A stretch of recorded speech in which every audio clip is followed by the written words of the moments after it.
Hello and welcome to this little video of 25 Easter eggs and things you might have missed in the case of the Generous Genie, which is taken from my latest outing from my investigator paranormal Sam Spallucci.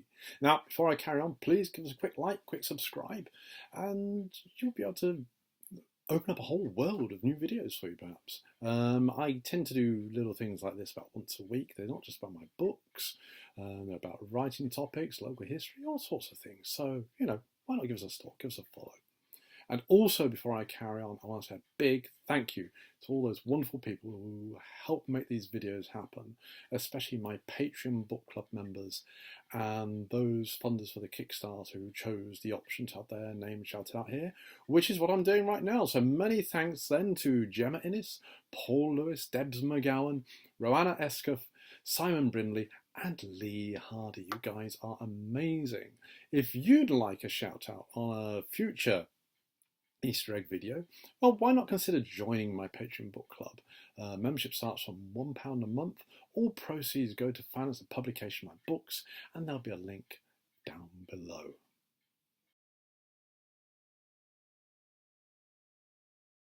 Number 1. Sam refers to waking up rather wet.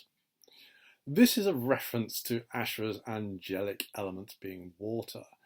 And as she put it the night before, she got a little bit carried away.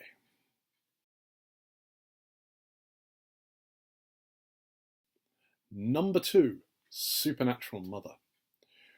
When Sam talks about Alex's supernatural mother, he is of course referring to the Eloise/Sophia character, who was revealed to be Alex's mum back in Troubled Souls, Sam's 5th outing. We haven't seen her since, but doesn't mean she isn't busy squirreling away in the background. Number 3. Ash makes Sam's coffee black, and she says that he doesn't possess any milk. Well, this is just a casual little reference, again, to Sam being vegan, something he was long before, as he puts it, it became fashionable.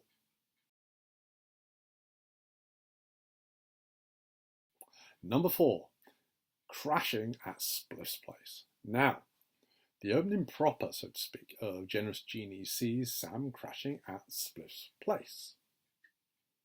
So, is this set before the events of Casebook, then? It is indeed. In fact, Sam says it happened 2 Christmases ago. Are there any other stories about Sam, before he was an investigator? Well, there very well might be, but they'll have to be for another time.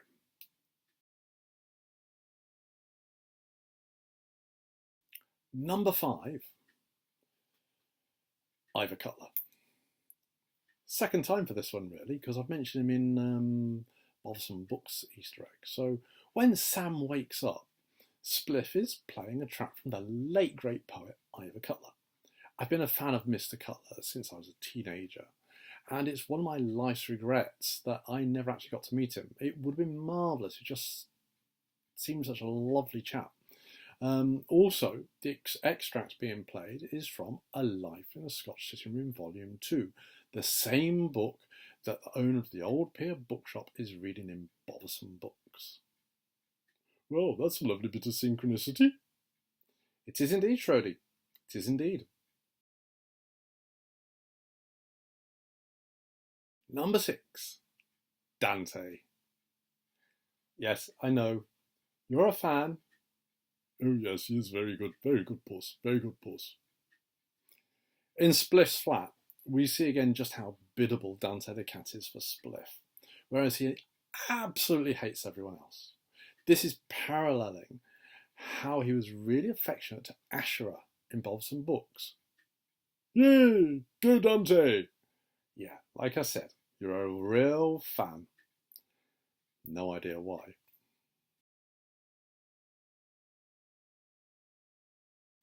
Number 7, Sam's dad.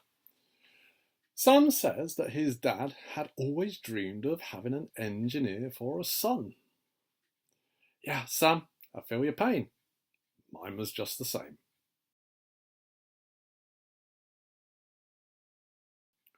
Number 8, Loonside University and the members of Sam and Spliff's corridor. Now, we have a little section here where Sam mentions the other members of his and Spliff's corridor in the last year at Loonside University. The sharp-eyed readers out there will note that I have a way of setting things up quite a few books before they happen. Let me just say, you might want to take note of this passage. Come back to it in 3 books later.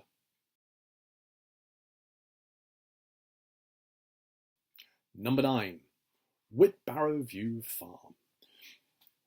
There are certain scenes in Sam's stories that sound unbelievable, yet are made up from God's honest truth. The stories he tells about the Thornthwaites are some of those. They are 100% true. There was once a horse in a farmhouse being kept warm on a sofa, which some friends of mine saw. And there once was a chicken asleep on a log, perched in a fire, in a farmhouse where my mum had been visiting. Can't make this stuff up. Number 10. No pockets in shrouds. Sam says that his mum has this saying, there's no pockets in shrouds. The idea that, you can't take something with you when you go. It doesn't matter how much money you've got. That there's no pocket in a burial shroud. You can't take it with you. The pharaohs may have tried, but I'm sure it was all to no avail. Most of it got nicked apart from Tutankhamun's anyway. And anyway, this was indeed one of my mum's favourite sayings, along with, I'll have a pint of sherry, please.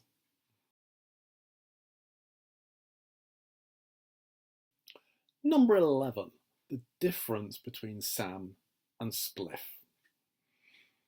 When Spliff buys the exorbitantly priced tatty little lamp, we see here a real difference in the worldview between the two best friends.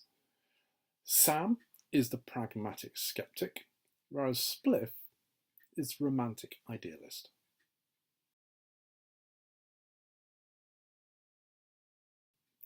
Number 12.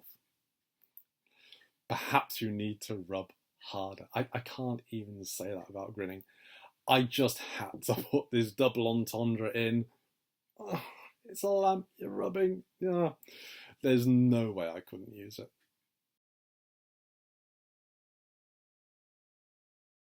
Number 13. The Genie, when we first meet him. So, when we first meet the Genie, he is attired in the fashion, that one would expect of a genie. He had all the robes, and he's got a little fez, that sort of thing. And it also shows that the Thornthwaites were actually telling the truth, as he asked where the general is. And they said that the lamp was acquired during the First World War.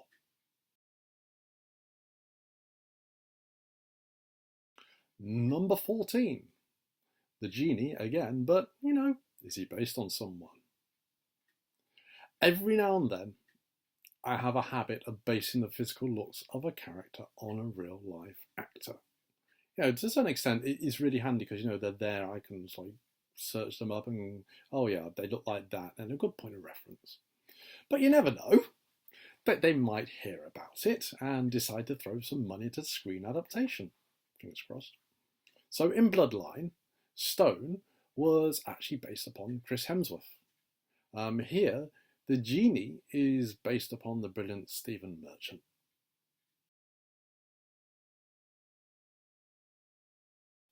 Number 15. Doomed Wishes. One of the doomed wishes that Sam ponders when they're talking to the Genie about whether we should grant a wish is a loved one coming back to life as a zombie. Just a little touch of foreshadowing for what's actually going to happen later on.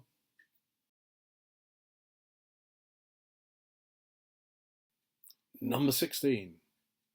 The Genie's history. Now, whilst enjoying their meal at the Paradise Dragon, it's revealed that the Genie wasn't always a genie. But, more on that later in the book. Well, that's rather sneaky. I can be a sneaky kind of guy. I do make stuff up for a living. Number 17. dog trees. Personally, I think this is my favourite part of the book, the entire book, not just the story. You have the three of them sat eating and chatting, and then the genie just tells the horrific tale of wishing for something and getting exactly what you want. Yeah, I mean, a little foreshadowing again of the fateful wish later in the story, but also something he refers to later on when he comes back to sort out Asmodeus.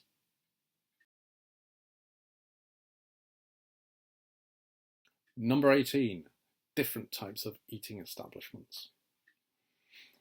When Sam talks about the different types of eating establishments, I think most of us can see what he's going on about here.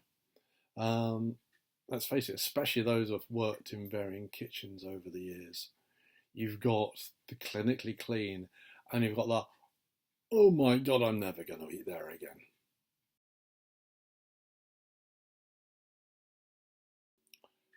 Number 19, Fairy Tale of New York on a stylophone.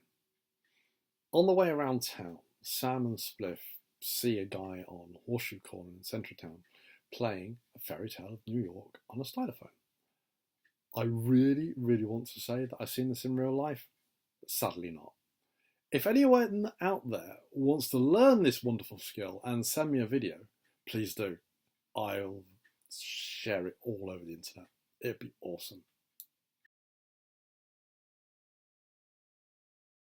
Number 20, Karl Marx. Spliff comments that Marx would have been proud on, Spliff and Sam's social commentary about housing. This is a little throwback to Casebook, way, way back then, especially in Fastidious Phantom. Spliff first encountered the Phantom Gerald whilst he was pulling an all-nighter studying Karl Marx.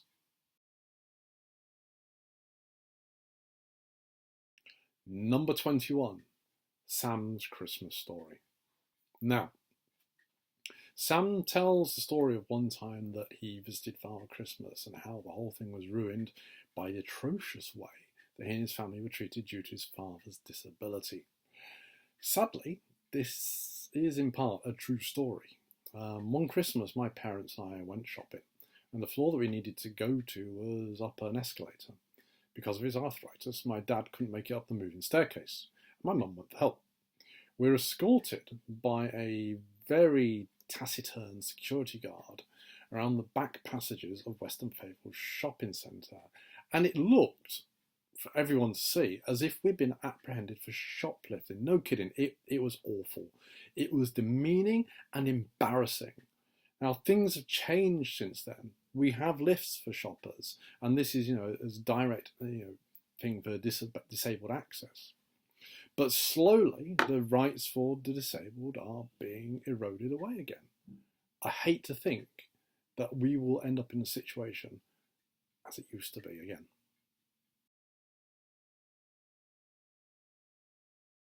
Number 22, Santa's Grotto.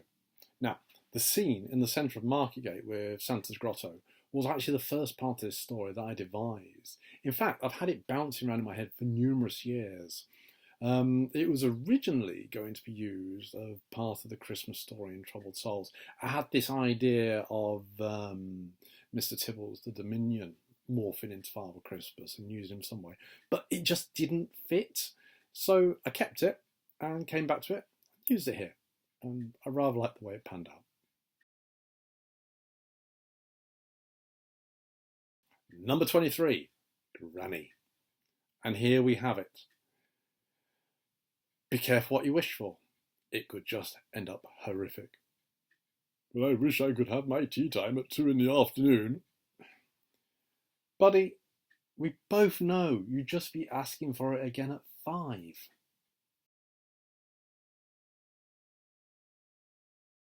Number 24, Sam makes a wish.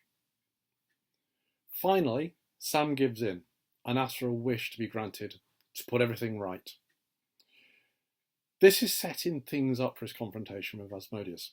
Sam was never going to use a wish, as he knew there were going to be bad repercussions. Likewise, in raising a construct later on to fight Asmodeus, something he knows he shouldn't do, there'll be repercussions for that much later on.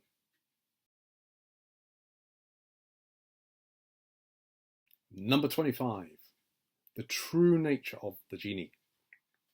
Finally, Sam uses a wish to free the genie. We see the genie transform into a small ball of light and rocket off to who knows where. This is his natural form as an angel known as a power. He returns later on when Sam goes too far in his confrontation with Asmodeus. So there you go, 25 little Easter eggs and things you might have missed in the case of the Generous Genie. Again, please quick like, quick subscribe. If you want any more details, they're all over at aschambers.co.uk. I'll see you next time.